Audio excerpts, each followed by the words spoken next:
Rebonjour les phénomènes, ça va ou quoi les gars? J'espère que vous vous portez toujours bien. Deuxième vidéo de la journée, mais cette fois-ci, ça sera une vidéo actualité. J'ai essayé de retarder la vidéo au maximum pour attendre les 20 millions ou les 40 millions que le Barça doit recevoir du fonds libéraux. Malheureusement, il n'y a toujours aucune trace du versement. Peut-être qu'à l'heure actuelle, il a été fait, mais que la presse n'est toujours pas informée. C'est une possibilité. En tout cas, aujourd'hui, c'est le dernier jour. C'était leur dernier délai. Si je me rappelle bien, la fourchette, c'était entre le 21 et le 29 août. Faut payer maintenant, faut passer à la caisse, surtout quand on sait que c'est ça qui bloque le transfert de Cancelo, même si, pas de panique, normalement, si tout se passe bien, ça va bel et bien se faire. Commençons cette vidéo actualité par une excellente nouvelle. Fermin Lopez prolonge jusqu'en 2027. J'aimerais énormément qu'il ait un peu plus de minutes de temps de jeu parce que après son golasso qui nous a fait énormément plaisir contre Madrid, j'aurais aimé le voir un peu plus souvent justement pour voir ce que ça donne. Est-ce qu'il va être dans la continuité ou bien il va se faire petit? Passons au cas de Clément Lenglet, une autre piste pour Clément Lenglet du côté d'Aston Villa. Normalement, ça devrait se faire. Aston Villa se montre très insistant en cette fin de mercato. L'information nous vient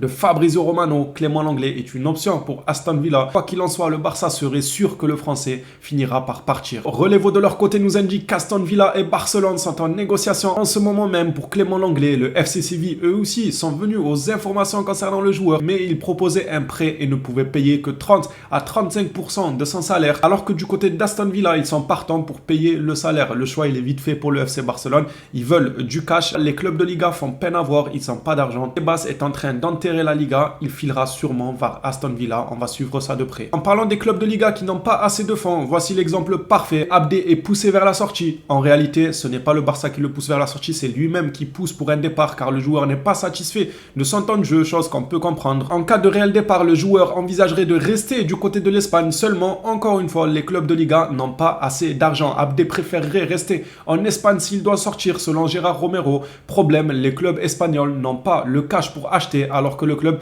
ne veut pas le prêter. Le Barça veut du cash, c'est pour ça que Clément Lenglet a de grandes chances d'aller du côté d'Aston Villa qui, eux, peuvent mettre du cash sur le joueur là où Séville demande un prêt pour Abdé. Et ils se sont aussi informés sur Clément Lenglet, mais ils ne peuvent pas payer là où le Barça a besoin d'argent. En parlant aussi du FC Séville, justement, ils sont venus aux informations concernant Abdé, mais c'est toujours la même chanson, ils n'ont pas d'argent. Selon JB Sens, le FC Séville a demandé au Barça si Abdé était disponible en prêt. Le Barça a refusé catégoriquement. Seule une vente pourrait faire partir le Marocain. Une petite nouvelle sortie en début d'après-midi, ça concerne un jeune joueur. Je ne connais absolument pas le joueur, je ne sais pas s'il est prometteur, s'il est bon ou pas. Selon le peu d'informations que j'ai pu obtenir, le joueur est intéressant, mais je ne peux pas vous l'affirmer vu que je ne le connais pas. Après Juan Martí, le FC Barcelone est sur le point, alors ça serait pour le Barça B, je précise. Le Barça est sur le point de signer Peterson Novaes, le joueur de Flamengo, dans le cadre d'un prêt avec une option d'achat qui s'élèverait à peu près entre 3 et 4 millions. Marcos Alonso, lui, est toujours courtisé du côté de la Première Ligue, plus principalement du côté de United, mais Xavi compte sur lui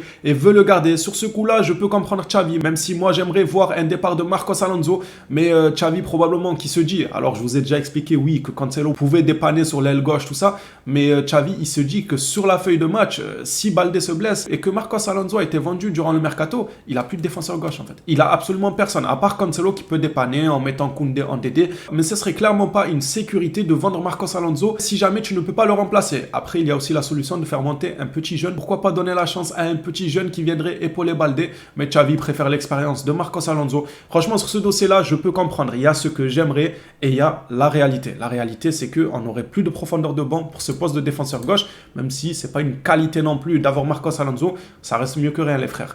Eric Garcia, lui de son côté, s'est déjà réuni avec Xavi pour lui dire qu'il voulait aller à Girona. Girona qui fait un pressing pour s'attacher les services d'Eric Garcia depuis quelques semaines. Le club hésite car son prêt ne générerait quasiment pas de fair play financier. Le club pense que s'il donne le OK, ça serait pour faire une faveur au joueur qui a toujours eu une bonne attitude. Ça serait une superbe chose. Et pour le coup, Eric Garcia, bon, ça ressemble un peu à Marcos Alonso. S'il part, on perd de la profondeur de banc. Surtout qu'on a des défenseurs centraux assez fragiles. D'un autre côté, on est quand même fourni. Il peut faire confiance par exemple à Faye. Faye, on nous répète sans cesse que Xavi est amoureux de lui. C'est le moment de le faire monter. Si jamais Eric Garcia part, c'est le moment de lui donner juste quelques petites minutes pour voir ce que ça donne. Si c'est catastrophique, on en parlera. Peut-être qu'il surprendra tout le monde. Vu qu'apparemment, il a annoncé comme un monstre. Pour moi, Eric Garcia, le Barça doit accepter son départ et Xavi doit accepter son départ. Pour le coup là, comparé au dossier de Marcos Alonso, je ne suis pas forcément d'accord avec Xavi. On va terminer cette vidéo actualité par le cas Joao Félix Félix. D'après Jacob, Joao Félix serait très intéressé par toute approche de Chelsea. Attention, surtout si Barcelone échoue, mais il n'y a rien d'actif pour le moment et il faudrait que Mauricio Pochettino change d'avis sur le joueur. Très franchement, si Joao Félix se montre patient, il reste encore 2 jours pour que ce mercato soit clôturé, c'est qu'il a une certaine assurance vis-à-vis du FC Barcelone. Je pense que le Barça a dû lui promettre qu'ils vont s'attacher ses services, qu'il doit juste patienter parce que sinon il prend un gros risque pour lui. C'est soit le Barça, soit l'Arabie Saoudite apparemment, soit Chelsea, mais il faudrait encore que Pochettino change d'avis. Laissez-moi vous dire que ça va être compliqué en 48 heures de faire changer d'avis à un coach qui ne le veut pas forcément, qui ne rentre pas forcément dans ses plans. Moi, je reste convaincu que le Barça lui a fait une promesse et j'espère le voir du côté du FC Barcelone.